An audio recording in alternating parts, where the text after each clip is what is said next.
Hi guys, this is Surya sir. Welcome to Disha analysis classes. Guys, आज हम discuss करेंगे property of charge और Coulomb's law. Property of charge, there are three property of charge: additive of charge, conservation of charge और quantization of charge. तो guys, additive of charge क्या होता है, इसको हम डिस्कस करते हैं। Additivity of charge. गाइस, जिस तरह मास जो होता है वो अलजेब्रिक सम का फॉलो करता है, उसी तरह चार्ज भी अलजेब्रिक सम को फॉलो करता है। जैसे मान लीजिए 5 ऑब्जेक्ट है, एक 2 kg का है, एक 3 kg का है, एक 5 kg का है और एक मान लीजिए 6 kg का है और एक मान लीजिए 7 kg का है। तो अगर आप इसको टोटल अगर मास अगर आप आपसे हम पूछेंगे तो आप कहेंगे सर 2 + 3 + 5 + 6 + 7, यानी 2 3 5 5 10 और 6 16 और 16 और ये 7 आपका 23 kg होगा। मतलब इसका अलजेब्रिक सम हम करते हैं। ठीक उसी प्रकार चार्ज का भी अलजेब्रिक सम होता है, यानी चार्ज भी अलजेब्रिक सम की प्रॉपर्टी को एग्जिस्ट करता है। जैसे मान लीजिए कि अगर एक सिस्टम है, उसमें अगर 5 चार्ज हैं, जैसे Q1 Q2 Q3 Q4 Q5, तो अगर टोटल चार्ज हम पूछेंगे तो ये आपका होगा Q1 Q2 Q3 Q4 और Q5। तो ये आपका होगा, ये भी अलजेब्रिक सम की मतलब प्रॉपर्टी को एग्जिस्ट करता है। बस इस दोनों में बस एक डिफरेंस है कि डिफरेंस ये है कि जो मास होता है, mass is always positive, but charge is positive, may be positive may be negative. तो जैसे मान लीजिए अगर एक इसको थोड़ा सा और क्लियरली समझने के लिए एक एग्जांपल लेते हैं। मान लीजिए कोई एक न्यूट्रल बॉडी है, ठीक है, और इसको मैंने क्या किया, 2 माइक्रोकूलम चार्ज दिया। फिर अगेन जो है मैंने इसको 5 माइक्रोकूलम दिया। तो अब मैंने पूछा टोटल चार्ज कितना होगा, आप कहेंगे सर 2 + 5 = आपका होगा 7 माइक्रोकूलम। फिर मैंने कहा कि मान लीजिए इसको मैंने -3 माइक्रोकूलम चार्ज दिया सर, -3, ठीक है। तो इसमें ये नेगेटिव भी हो सकता है, पॉजिटिव भी हो सकता है, कुछ भी हो सकता है। तो अब मैं पूछूंगा तो ये आपका हो जाएगा, यानी आपका 2 + 5 + -3, यानी 2 + 5 7 और +-3 यानी = 4 माइक्रोकूलम होगा। तो ये आपका ये एडिटिव प्रॉपर्टी को एग्जिस्ट करता है, इसलिए करता है क्योंकि ये अलजेब्रिक सम को फॉलो करता है, ठीक है। तो इसीलिए जो चार्ज की जो पहली प्रॉपर्टी है वो है एडिटिविटी ऑफ चार्ज है। तो इसको आप क्लियर हुआ। अब इसके बाद आपका है conservation of charge. Conservation of charge को आप अच्छे से समझिएगा। कंजर्वेशन ऑफ चार्ज का मतलब ये होता है कि जैसे मान लीजिए कि ये कोई ग्लास रॉड है, ठीक है गाइस। ये प्रीवियस लेक्चर में मैंने पूरे अच्छे से काफ़ी ब्रीफ से इसको डिस्कस किया है। अगर आपको आप चाहेंगे तो प्रीवियस वीडियोज़ को आप देख सकते हैं। तो मान लीजिए ये आपका ग्लास रॉड है, इसको मैंने क्या किया, सिल्क से इसको रब किया, इसको रगड़ा। जब सिल्क से रगड़ेंगे, सिल्क से, तो जितना ऑब्वियसली क्या होगा, ग्लास रॉड से इलेक्ट्रॉन इजेक्ट होंगे। तो जितना इलेक्ट्रॉन इजेक्ट होंगे, तो मान लीजिए कि यहाँ से 4 इलेक्ट्रॉन इजेक्ट हुए, सिल्क पर आए, तो जितना इलेक्ट्रॉन सिल्क पर होंगे उतना ही इस पर प्रोटॉन होंगे, यानी पॉजिटिव चार्ज होंगे। यानी जितना इस पर पॉजिटिव चार्ज होगा उतना ही इस पर नेगेटिव चार्ज होगा। अब इसको दोनों का अगर आप सम करेंगे तो 4Q प्लस -4Q = 4 - 4 = 0, यानी जो टोटल चार्ज होगा वो आपका क्या हो जाएगा, 0 हो जाएगा। जब इसका अलजेब्रिक सम करेंगे तो तुरंत इस टोटल चार्ज करेंगे, इसका 0 हो जाएगा। या फिर ऐसे भी ले सकते हैं कि मान लीजिए कोई एक आइसोलेटेड सिस्टम लेते हैं, इसको ध्यान दीजिएगा गाइज। एक आइसोलेटेड सिस्टम लेते हैं और आइसोलेटेड सिस्टम में मान लीजिए, आइसोलेटेड सिस्टम का मतलब ये है कि इसमें जो इसके जो सराउंडिंग से कोई लेना देना नहीं है, सराउंडिंग से मेरा कोई मतलब नहीं है। मान लीजिए कि इसके अंदर जो है यहाँ पर एक 2 माइक्रोकूलम चार्ज है और मान लीजिए यहाँ पर आपका 3 माइक्रोकूलम चार्ज है, ठीक है। तो 2 माइक्रोकूलम चार्ज है, फिर ये 3 माइक्रोकूलम चार्ज है। तो इन केस मान लीजिए कि ये अब इसको टोटल चार्ज अगर हम आपसे पूछेंगे तो आप सीधे कहेंगे सर 2 + 3 = आपका हो जाएगा 5 माइक्रोकूलम।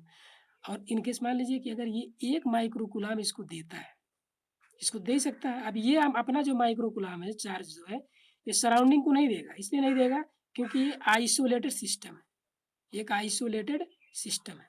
तो ये बाहर नहीं देगा, ना बाहर से अंदर चार्ज जाएगा, बस अंदर इंट्रिंसिक सारी प्रॉपर्टी इंट्रिंसिक होगी। तो अगर 1 माइक्रोकूलम इसको देगा तो इसके पास बचेगा कितना, 2 था पहले तो 1 बचा, और इसके पास 3 था तो ये 3 से क्या हो गया, 4 हो गया। अब इसको अगर आप सम करेंगे तो 1 + 4 = कितना हो जाएगा, 5 माइक्रोकूलम हो जाएगा। तो ये यहाँ भी टोटल चार्ज कितना है, 5, यहाँ भी टोटल चार्ज कितना है, 5, यानी आइसोलेटेड सिस्टम में भी टोटल चार्ज कितना है, 5। यानी जो ग्लास रड था, यानी उसको रगड़ने से पहले, यानी रब करने से पहले जो टोटल चार्ज था 0, और रब करने के बाद भी जो टोटल चार्ज है वो भी 0, यानी जो चार्ज होता है वो कंजर्व होता है। इसीलिए ये जो चार्ज होता है ये कंजर्वेशन ऑफ चार्ज की प्रॉपर्टी को एग्जिस्ट करता है। इसके बाद आपका आता है quantization of charge. Quantization of charge का मतलब ये होता है, quantization of charge very simple है। जैसे मान लीजिए कि ये ग्लास रॉड है, अगेन दूसरा एग्जांपल फिर वही लेते हैं, ग्लास रॉड है। तो जब ग्लास रॉड है, जब इसको आप रब करते हैं तो यहाँ से इलेक्ट्रॉन इजेक्ट होता है। तो जो इलेक्ट्रॉन इजेक्ट होता है, तो मान लीजिए इलेक्ट्रॉन सिल्क से इसको रब किए तो इलेक्ट्रॉन कहाँ पर आएगा, सिल्क पर आएगा। तो जो इलेक्ट्रॉन ट्रांसफर होता है ग्लास रॉड से सिल्क में, वो होल नंबर के मल्टीपल होता है। हो सकता है वो ई ट्रांसफर हो 1 इलेक्ट्रॉन, हो सकता है 2 ई इलेक्ट्रॉन ट्रांसफर हो सकता है 3 इलेक्ट्रॉन ट्रांसफर हो सकता है 4 इलेक्ट्रॉन ट्रांसफर हो सकता है n इलेक्ट्रॉन ट्रांसफर हो। गाइस ये कोई बताएगा नहीं, इसको बहुत बेसिक कंसेप्ट है, इसको आप ध्यान से देखिएगा। यानी ये होल नंबर के मल्टीपल होता है, होल नंबर के मल्टीपल 1 2 3 4 5 इस तरह होता है। इस तरह से इलेक्ट्रॉन की ट्रांसफरिंग होती है। जो मिनिमम जो इलेक्ट्रॉन ट्रांसफर होता है वो 1 इलेक्ट्रॉन होता है। इसी को हम बोलते हैं क्वांटम, और इस फिनोमिना को बोलते हैं क्वांटाइजेशन बोलते हैं। ये इलेक्ट्रॉन जो ट्रांसफर होता है ये e/2 के रिस्पेक्ट में नहीं होता है, और न ही e/3 के रिस्पेक्ट में होता है, और न ही e/4 के रिस्पेक्ट में होता है। ये फ्रैक्शन के रिस्पेक्ट में इलेक्ट्रॉन इजेक्ट और ट्रांसफर नहीं होता है, ये होल नंबर के मल्टीपल में ये इलेक्ट्रॉन ट्रांसफर होता है। तो एक अच्छा दूसरी चीज़ बहुत इंपॉर्टेंट है, इसको नोट डाउन कर लीजिएगा। एक इलेक्ट्रॉन की जो चार्ज होता है वो होता है आपका -1.6 × 10⁻⁹ कूलम, और एक जो प्रोटॉन होता है उसका जो होता है वो प्लस होता है 1.6 × 10⁻⁻19 कूलम होता है। जबकि जो न्यूट्रॉन होता है उस पर कोई चार्ज नहीं होता, इसीलिए उस पर कोई भी चार्ज नहीं होता है। तो ये आपका था, ये प्रॉपर्टी ऑफ चार्ज। मुझे लगता है कि आप तीनों प्रॉपर्टी को अच्छे तरीके से आप समझ गए होंगे। तो ये आपकी प्रॉपर्टी था। उसके बाद जो नेक्स्ट प्रॉपर्टी है वो काफ़ी सारी, जो नेक्स्ट टॉपिक है वो बहुत ही इंपॉर्टेंट है, काफ़ी अच्छे से देखिएगा। ये आपका है कूलम्ब्स लॉ। गाइस जो कूलम्ब्स लॉ होता है, ये कूलम्ब्स लॉ ये दो चार्ज के बीच का इंटरेक्शन को बताता है। दो चार्ज के बीच का जो इंटरेक्शन होता है, जो इंटरेक्शन जो फोर्स होता है वो कितना फोर्स एग्जर्ट होता है दो चार्ज के बीच, ये इसको क्या करता है, ये डिटरमाइन करता है कूलम्ब्स लॉ। अच्छा, अब इसमें हम कंसीडर करते हैं पॉइंट चार्ज।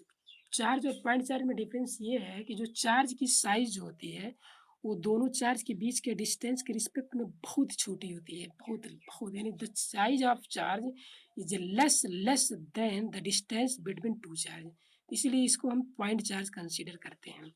तो ये जो कूलम्ब्स लॉ बताया था, कूलम्ब्स लॉ का जो डिफिनीशन ये है कि according to Coulomb's law the force of interaction between any two charge, यानी दो चार्ज के बीच में फोर्स ऑफ इंटरेक्शन है, और ये जो फोर्स होता है is directly proportional to the product of their charges, यानी प्रोडक्ट ऑफ देयर चार्जेज यानी Q1 × Q2 के डायरेक्टली प्रोपोर्शनल, और and inversely proportional to the distance between them, यानी ये जो चार्ज है वो इसके बीच के डिस्टेंस के स्क्वायर के क्या होता है, इनवर्सली प्रोपोर्शनल होता है। तो ये आपका है इनवर्सली प्रोपोर्शनल होता है, यानी F directly proportional Q1 Q2 है, और ये F जो है इनवर्सली प्रोपोर्शनल है 1/r² का मतलब है, ये आपका है। अच्छा, ये क्या बताता है, ये बताता है कि अगर चार्ज की साइज, चार्ज अगर छोटा होगा, कम होगा, तो इसके बीच जो फोर्स होगा वो भी कम होगा। अगर चार्ज बड़ी होगी तो इसके बीच जो इंटरेक्शन फोर्स होगा वो भी बड़ी होगा। दूसरी चीज़ ये है कि जो फोर्स होता है इसके बीच के डिस्टेंस के इनवर्सली प्रोपोर्शनल होता है। इसका मतलब ये हुआ कि अगर चार्ज के बीच के डिस्टेंस को अगर हम इंक्रीज करें तो इसके बीच का जो फोर्स होता है वो फोर्स क्या करता है, वो डिक्रीज करता है। यानी the distance between charge, if the distance between charge is increased then the force between these charge is decrease, यानी अगर चार्ज के बीच के डिस्टेंस को इंक्रीज करते हैं तो उसके बीच जो फोर्स होगा वो डिक्रीज करेगा। मान लीजिए कि अगर ये 1 मीटर रहा होगा तो इसके बीच जो फोर्स F रहा होगा, तो मान लीजिए अगर इसके बीच का जो डिस्टेंस है मान लीजिए कि 2 मीटर कर दिए, डबल कर दिए, तो अगर डबल करेंगे तो अगर आप यहाँ पर आएंगे F directly proportional to 1/r², तो F is equal to 1/r की जगह अगर 2 मीटर रखेंगे तो 2 का स्क्वायर क्या होगा, F डायरेक्टली प्रोपोर्शनल 1/4, यानी जो पहला जो फोर्स था उसका 1/4 होगा। यानी अगर 100 न्यूटन फोर्स अगर यहाँ लगा होगा तो यहाँ पर जो फोर्स होगा वो 25 न्यूटन ही लगेगा। यानी डबल करने पर 1/4 इसका फोर्स होता एग्जर्ट होता है। तो ये आपका है ये जो F है डायरेक्टली प्रोपोर्शनल है Q1 Q2। इसको the set of equation first suppose करेंगे और दूसरा जो है F inversely proportional to 1/r², और ये आपका हो जाएगा the set of equation 2 combining equation 1 and 2। Then we have, इसके बाद आपका क्या हो जाएगा, देन वी हैव आपका हो जाएगा कि देन वी हैव F जो होगा वो डायरेक्टली प्रोपोर्शनल हो जाएगा, वो Q1 Q2/r² होगा। आप जानते हैं प्रोपोर्शनलिटी का साइन अगर रिमूव होगा तो वहाँ एक कांस्टेंट टर्म से इंट्रोड्यूस कराते हैं, यानी F इज इक्वल टू हो जाएगा K Q1 Q2/r² हो जाएगा। और K की वैल्यू आप याद कर लीजिए, इसको रिमेंबर कर लीजिए, K की जो वैल्यू होती है वो 9 × 10⁹ न्यूटन मीटर स्क्वायर पर कूलम स्क्वायर होता है। तो अब K की वैल्यू ये होती है, और यहाँ से K की जो वैल्यू होती है ये भी आप लिख सकते हैं 1/4πε0। जब आप मैग्नेटिज्म में हम जब जाएंगे तो वहाँ इसके बारे में अच्छे से डिस्कस करेंगे कि ये क्या होता है, 1/ε0 क्या होता है। तो K की वैल्यू यहाँ पर हम पुट कर देंगे तो F इज इक्वल टू हो जाएगा 1/4πε0 Q1 Q2/r², ये आपका यूनिट हो जाएगा, न्यूटन हो जाएगा। तो ये आपका ε0 जो है ये परमिटिविटी ऑफ फ्री स्पेस है, और K जो है कूलम्ब्स कांस्टेंट कह सकते हैं, या फिर इसको कह सकते हैं इलेक्ट्रोस्टैटिक्स ग्रेविटेशनल कांस्टेंट भी आप इसको कह सकते हैं। तो ये अलग अलग मीडियम पर ये अलग अलग होता है। अच्छा आप सोच रहे होंगे सर ये ε0 क्या होता है, तो गाइज आपने क्लास 10th में पढ़ा होगा रिफ्रैक्टिव इंडेक्स, तो रिफ्रैक्टिव इंडेक्स आपने पढ़ा होगा एयर में 1 होता है, ठीक। फिर आपने ये भी पढ़ा होगा 1.33 आप वाटर में पढ़े होंगे, फिर आप ग्लास में पढ़े होंगे 1.5। ये क्या रिप्रेजेंट करता है, ये स्पीड ऑफ लाइट को रिप्रेजेंट करता है। यानी अगर एटा 1 है इसका मतलब स्पीड ऑफ लाइट ज़्यादा होगी, किसमें, एयर में। और एटा इज इक्वल टू 1.33 यानी वाटर है तो इसमें स्पीड ऑफ लाइट एयर के रिस्पेक्ट में कम होगी, और ग्लास में स्पीड ऑफ लाइट और कम होगी। तो जो स्पीड ऑफ लाइट है वो स्पीड ऑफ लाइट को अलग अलग मीडियम में क्या होगा, डिफरेंट होगा। वो किसके द्वारा हम बता सकते हैं, एटा यानी रिफ्रैक्टिव इंडेक्स के द्वारा बता सकते हैं। तो ये आप इससे ये जिस प्रकार refractive index speed of light को बताता है कि अलग अलग मीडियम में डिफरेंट होगा, उसी तरह जो ये ε0 जो है ये जो इलेक्ट्रिक चार्ज को हम अलग अलग मीडियम में रखेंगे तो इलेक्ट्रिक जो फोर्स होगा यानी जो F होगा ये अलग अलग होगा, अलग अलग मीडियम में अलग अलग होगा। तो जो ε0 होता है ये डिपेंड करता है ये मीडियम पर कि जिस मीडियम पर है किस मीडियम में रख रहे हैं, तो जिस मीडियम में रखेंगे उसके अकॉर्डिंग F की वैल्यू निकल के आएगी। तो ये जो आपने अभी तक पढ़ा है ये जो F is equal to 1/4πε0, F is equal to 1/4πε0 Q1 Q2/r², और ये जो पढ़ा आपने ये न्यूटन, ये आपका ये फ्री स्पेस में आपका ये 2 पॉइंट चार्ज के बीच का फोर्स है। तो अगर मान लीजिए कि इसको अगर मान लीजिए F is equal to 1/4πε0 Q1 Q2/r², इसको मान लो सेट ऑफ इक्वेशन फर्स्ट, ये आप यहाँ पर मान लेते हैं इन एयर, ये एयर में फोर्स है। अगर मान लीजिए किसी मीडियम में कंसिडर करते हैं तो उसमें जो फोर्स होगा मान लीजिए 1/Fm होगा, तो 1/4πε हो जाएगा Q1 Q2/r², मान लीजिए एनी अदर मीडियम।